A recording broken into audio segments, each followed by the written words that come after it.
દર્શક મિત્રો, Indian cultural પ્રેસમાં આપ સૌનું હાર્દિક સ્વાગત છે। સમાચાર મળી રહ્યા છે કે આણંદ પોલીસ પરેડ ગ્રાઉન્ડ ખાતે 1000 દીપને પ્રગટાવીને આનંદ કરશે મતદાનનો સંદેશ આપવામાં આવ્યો।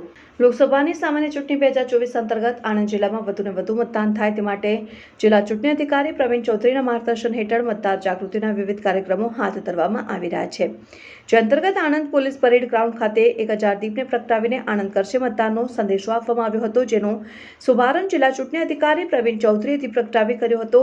સ્વીપના નોડલ અધિકારી અને જિલ્લા શિક્ષણાધિકારી કામિનીબેન ત્રિવેદીની રાહબરી હેઠળ યોજાયેલા કાર્યક્રમમાં શિક્ષણ વિભાગ, આરોગ્ય વિભાગ, આશા વર્કર, ICDSની બહેનો અને વોલેન્ટિયર્સ જોડાયા। આ પ્રસંગે જિલ્લા ચૂંટણી અધિકારી પ્રવીણ ચૌધરીએ જણાવ્યું હતું કે મતદારોમાં મતદાન કરવા બાબતે જાગૃતિ આવે તે માટે સ્વીપ અંતર્ગત અનેકવિધ કાર્યક્રમ સમગ્ર જિલ્લામાં યોજાઈ રહ્યા છે, જેના ભાગરૂપે શિક્ષણ વિભાગ, આરોગ્ય વિભાગ, આશા વર્કર, ICDSની બહેનો અને વોલેન્ટિયર્સ દ્વારા 1000 જેટલા દીવાઓ પ્રગટાવીને મતદાર જાગૃતિનો સંદેશો આપવામાં આવ્યો।